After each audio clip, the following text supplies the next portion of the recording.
नमस्कार दोस्तों, आज मैं आप लोगों के लिए लेकर आई हूँ शरत चंद्र चट्टोपाध्याय की कहानी हरिचरण। आइए सुनते हैं कहानी। बहुत पहले की बात है, लगभग 10-12 वर्ष हो गए होंगे। दुर्गादास बाबू तब तक वकील नहीं बने थे। दुर्गादास बंदोपाध्याय को शायद तुम ठीक से पहचानते नहीं हो, मैं जानता हूँ उन्हें। आइए उनसे परिचय करा देता हूँ। बचपन में कहीं से एक अनाथ बालक ने रामदास बाबू के घर में आश्रय ले लिया था। सब कहते लड़का बड़ा होनहार है, सुंदर बुद्धिमान नौकर। दुर्गादास बाबू के पिता का स्नेही, वह सारा काम निपटा दिया करता। गाय को चारा देने से लेके बाबू की तेल मालिश तक सब वह स्वयं ही करना चाहता। हमेशा व्यस्त रहने में ही उसे खुशी मिलती। लड़के का नाम हरिचरण था। घर की मालकिन अक्सर उसे देखकर चकित होती, कभी कभार टोक भी देती। हरी, दूसरे नौकर भी हैं, तुम बच्चे हो, इतना काम क्यों करते हो? हरी में एक और कमी कह सकते हैं, वह हंसना बहुत पसंद करता था। हंसकर उत्तर देता, माँ हम गरीब हैं, हमेशा काम करना पड़ेगा और वैसे भी बैठकर क्या होगा। इस तरह काम करते हुए स्नेह की गोद में पलता हरिचरण का 1 वर्ष बीत गया। सुरो रामदास की छोटी बेटी है, उम्र अभी लगभग 5-6 वर्ष। हरिचरण के साथ उसकी बड़ी आत्मीयता है। जब उसे दूध पिलाना होता तो उसकी माँ को हमेशा बड़ी परेशानी होती। अथक प्रयत्न के बाद भी जब वह अपनी बेटी को दूध पीने के लिए नहीं मना पाती तो हरिचरण की बातों का ही उस पर असर होता। अब छोड़ो, यह सब बेकार की बातें बहुत हुई, असल मुद्दे पर आता हूँ। सुनो, शायद सुरों के हृदय में हरिचरण के प्रति प्रेम का अंकुर फूटने लगा था। दुर्गादास बाबू की उम्र जब 20 वर्ष की थी तब की घटना सुनाता हूँ। वह उन दिनों कलकत्ते में पढ़ा करता था।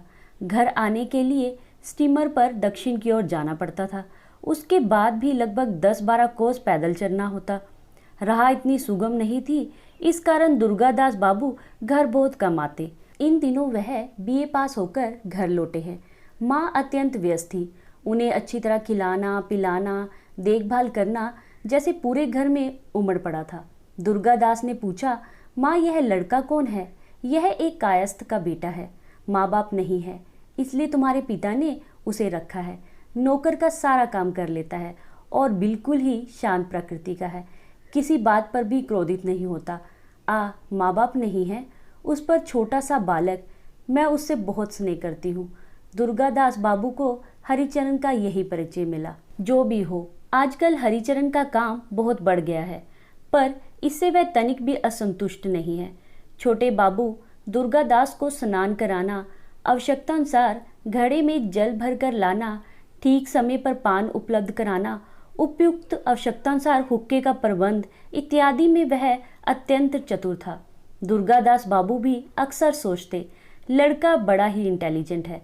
अंततः कपड़े धोना, तंबाकू सुजाना जैसे काम हरिचरण के ना करने पर और किसी का काम उन्हें पसंद नहीं आता। कुछ समझ नहीं पाता हूँ, कहाँ का पानी कहाँ जाकर खड़ा होता है। ये सब बातें सबके लिए समझ पाना संभव नहीं, आवश्यकता भी नहीं और मेरा भी फिलॉसफी लेकर डील करने का उद्देश्य नहीं है। फिर भी आपसे 2 बातें कहने में हानि क्या है। आज दुर्गादास बाबू को एक भव्य रात्रि भोज का निमंत्रण है। घर में नहीं खाएंगे, संभवतः देर रात से लौटेंगे। सो हरिचरण से कह गए कि सब काम निपटाने के बाद उसका बिस्तर व्यवस्थित कर रखे। अब हरिचरण की सुने। दुर्गादास बाबू बाहर की बैठक में रात को सोते हैं। इसका कारण कोई नहीं जानता। मुझे लगता है कि पत्नी के मायके में रहने के कारण ही उन्हें बाहर के कमरे में सोना अच्छा लगता है। रात को सोते समय हरिचरण उनके पांव दबाता है और जब वे गहरी नींद में चले जाते हैं तो वह साथ के कमरे में सोने चला जाता है। उस दिन शाम को हरिचरण के सिर में दर्द शुरू हुआ। उसने जान लिया कि अब बुखार आने में देर नहीं। पहले भी बीच बीच में उसे बुखार होता रहता है, अतः वह इसके लक्षणों से परिचित है। वह अधिक देर तक ना बैठ सका और अपने कमरे में जाकर सो गया। छोटे बाबू का बिस्तर नहीं लग पाया है, इसका भान भी ना रहा। रात को सबने भोजन किया पर हरिचरण भोजन के लिए नहीं आया। मालकिन देखने आई, वह सो रहा था। उसके शरीर पर हाथ रखा तो बहुत गर्म था। वह समझ गई कि इसे बुखार हुआ है, अतः उसे विरक्त किए बिना वहां से चली आई। रात का दूसरा पहर था। भोजन खाकर जब दुर्गादास बाबू घर लौटे तो देखा कि उसका बिस्तर तैयार नहीं है। एक तो नींद सता रही थी, उस पर सारे रास्ते यह सोचते आए कि घर पहुंचते ही चित हो जाऊंगा और हरिचरण उसके पांव दबाकर सारी थकान मिटा देगा। इसी सुखानुभूति की अल्पतंद्रा में सुबह हो जाएगी। हताश होकर वे चिल्ला उठे, हरिचरण, ओ हरि, हरे इत्यादि कहते हुए शोर मचाने लगे। पर कहाँ था हरि? वह ज्वर पीड़ित संज्ञाहीन पड़ा हुआ था। तब दुर्गादास बाबू को ख्याल आया कमबख्त सो गया होगा। कमरे में जाकर देखा तो सचमुच अधिक सहन नहीं कर पाए।